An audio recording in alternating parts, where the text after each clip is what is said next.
Hey guys, so I've been asked how do I make these hexagonal pieces that I put the ground together with in this level that all fit together. Well, secret is they don't all fit together. These are all been attached together now, so they're one big piece, but they're just jammed into each other. They're actually just rammed into one another. And so if I drag out another one of these and drop it in there and just move it out, you'll see that one of the tricks with this is the texture is what's called a world aligned texture. Now, if you go to my tutorials, it is a tutorial about what a world align is, but you'll see that the difference is as I move the object, the texture stays put. Texture is being projected down from the top, from the front, and from the side, basically just through the model. So it looks like on the edge, you can see it kind of blurry on the edge, and especially when I start moving it, you can kind of see it blurry on the edge. As the edge curves, what it does is it starts to blend the side textures with the top textures, and it just kind of hides the sins. Is it perfect? No, but who cares? And of course, am I then making it all fit together? Well, if I just copy this out, those two are completely jammed into one another right now. But where's the seam? That's because they have the same texture on them. Even if I move it down, they really don't scream that they have a big seam between them. It's just a step in there. And then you can hide your sins. I have this pile of dirt, for instance, and I'm going to go ahead and just jam that in there, let's say. Now, it doesn't have a world aligned texture on it. You don't want to put that on everything, but you can see that I can just go and hide some of those issues. Make a thing to step up on or whatever. So as you start piling other pieces around and adding those in, nobody would ever know that they didn't fit together. In fact, you can also go ahead and rotate them. I could go and scale them even bigger. These pieces can be used for all sorts of things. So what's a good way to make these? Well, in fact, there's actually some really good ways in Max 2022, some tools that are really good. But first, we need to know how big they're going to be. Let me just pull up a quick reference here. I'm just going to use Anastasia's for reference. Sorry, Anastasia, but I'm going to pick on you here, although I just showed you how to do this live as well. But here's a perfect sort of piece. In fact, she's overthought it in here. We'll start with just one, and we could probably get most of it done with one. What we might need then for maybe the cave is one with an overhang or something, and we do this piece with an overhang that might look something like a piece and it's got this sort of like overhangy kind of piece on it. We might need this eventually just for some variation and more of a square piece than this one. We don't need all of these. We just need one of them and just scale it up and down as a rock.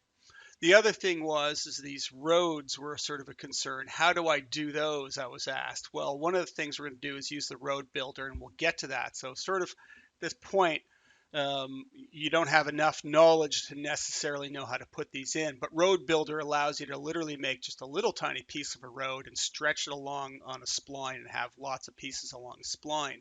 So if the road goes up and starts going up and you start jamming piece of rock in, well, you're going to have a gap here. So one of the things you do is you take a boulder and you jam it in there and you make it bigger.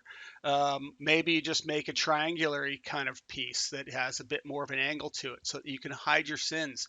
So I've done that all over the place on mine. If we take a look at this road going up on this bridge, it looks really good, but it is bits of dirt pile, another, I don't know, I think that's a dirt pile again or something jammed in there. It's got some rocks jammed in there and whatnot. And if you're actually going to go in and hide this, you can see that everything's just kind of floating there. And there is nothing underneath it. I've just hidden the fact that it's floating off the ground. So there's lots of ways we can try and cheat some of this stuff and make it look right, but isn't right. Everything's a cheat. And that's what we have to sort of figure out. So let's skip over to Max now. And we're going to go ahead and we're going to make some of this. So first we need to know how big we're going to make this piece, this chunk of ground. Let's say we're doing that big piece that's in Anastasia's there. And maybe it's going to be about 3 by 3 meters square at a default. That's kind of what I'm thinking in my head. I need this big chunk of ground. So let's just define how that big that is. I'm going to grab a rectangle. And in the settings, of course, this is part of my tutorials, unit setup. I'm in centimeters, but I'm going to list meters. So everything I type in is going to be meters, but Max is still thinking centimeters in the background. So I'm going to take this, I'm going to set it by 3 by 3 meter, and it's that big. And just so I'm kind of organized, I'm going to move this into the middle for the fun of it. Read my exporting instructions. You got to move everything to the middle anyways if you're using Max's exporter. So that's how big it's going to be. But we want this sort of nice shape with some crevices in it and everything else. So I'm just going to use that as reference and delete it. I'm going to skip over to Create, Splines, Freehand, and then I'm just going to go ahead and let's just make a chunk of ground. And I'm just going to literally just drawing it on here. And by default, that won't have closed it. Okay, so it doesn't closed. Oh, closed. It actually does close it. There you go. It's in there. So it looks like the freehand has actually got a closed setting. And we don't need this anymore. So we've got our piece about the right size. So now here's our ground. I'm going to hit X and type in extrude and add an extrude modifier. And I'm going to extrude it down actually. And you'll see why in a bit. And so now we have this for a piece of ground, and that's the ugliest looking mesh you've ever seen, okay? There are tons of triangles all over this top, believe it or not. And we've got way too many edges around the sides. You put this in the game, and I'll for the poly counts, you'll get 0. Is what it boils down to. We need this to be sort of more organized and whatnot, so we'll do that in a second. So we're going to determine our height and whatnot. Okay, so maybe that looks pretty good, but now we want to reduce the poly count on this. So we can try retopology modifier. So with the retopology modifier on there, I'm going to take the poly count down to maybe 500 polys and say compute. You're going to have to wait a bit for this to run sometimes, but I'm going to show you a trick that'll probably help speed it up and also make it a little more organized so that it works a bit better. Because what I'm running it on right now is a really poor piece of geometry. All those, if I showed you all the triangles that were hidden in the top, there's just millions of them across there, and it's just nasty. The more of a mess that it is, the harder it is to get it to retopologize for you. So we're going to run something called a subdivide modifier on it underneath retopology once this is done.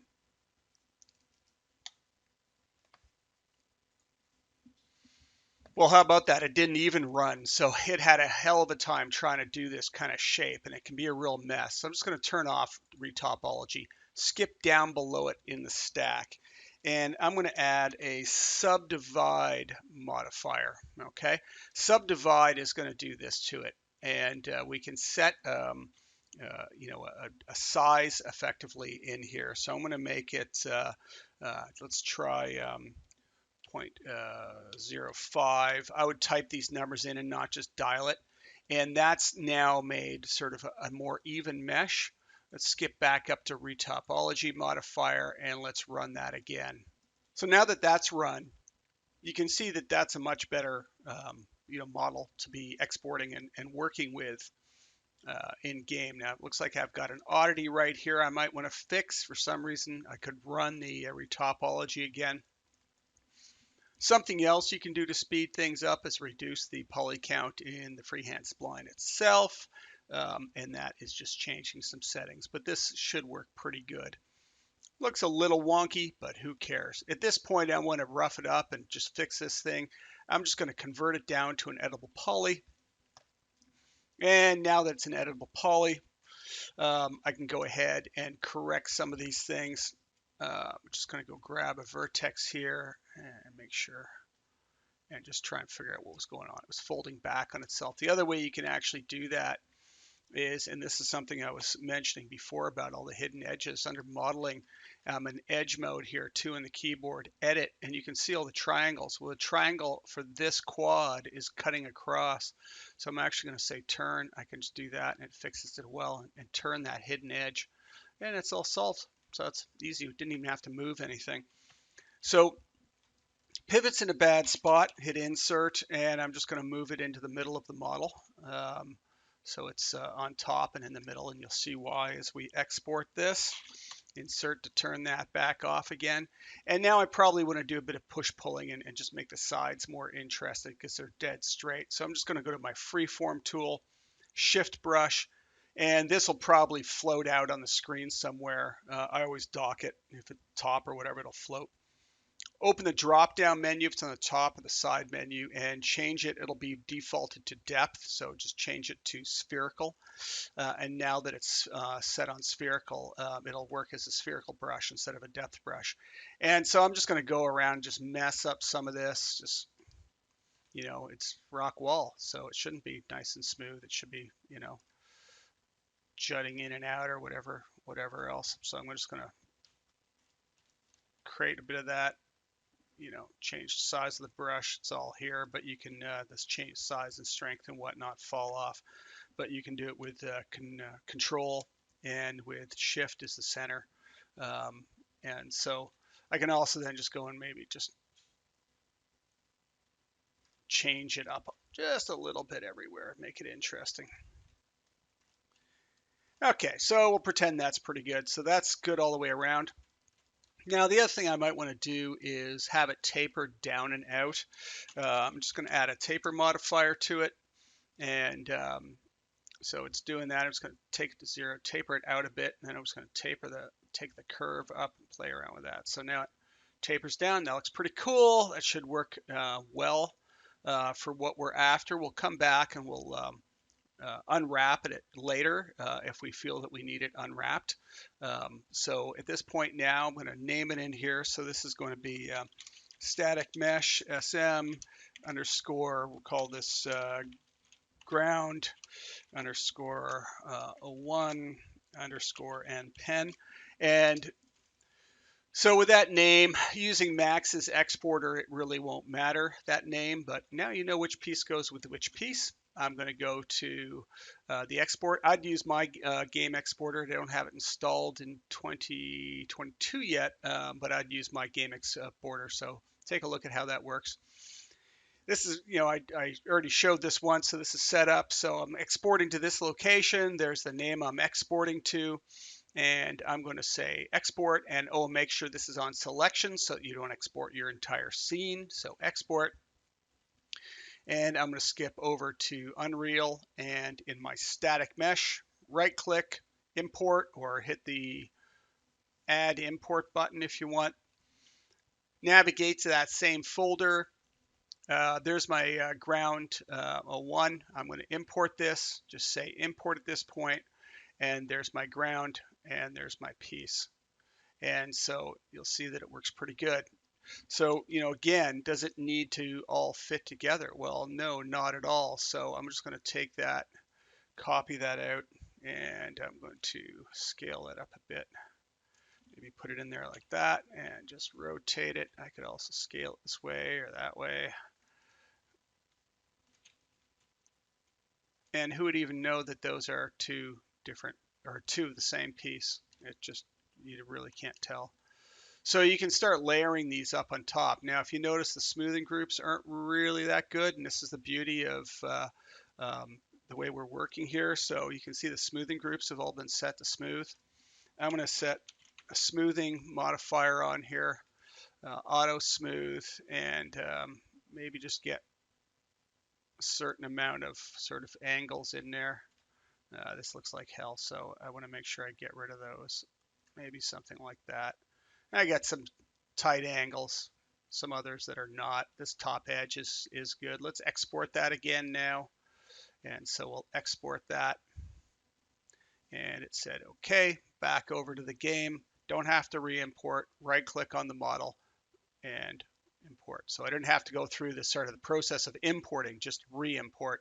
and it all updated. So that's all now hard edged and looking pretty cool. So I should be able to do some, pretty neat sort of changes to things.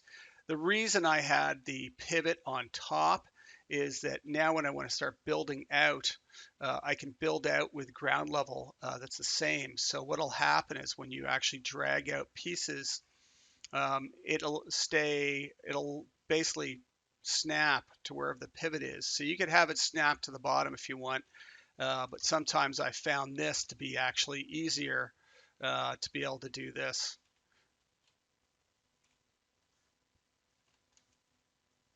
And now we have this tiered ground, so we can start building ground pretty quick. I'm not sure I like this hard edge, so we could go in and fix that up again. Maybe in our model, I could chamfer this edge. So I'm going to go chamfer modifier, and it chamfers a whole bunch of stuff. We are currently right now using um, where's it, depth type, uniform. Don't want uniform, I just want try, because it was adding a center one in there.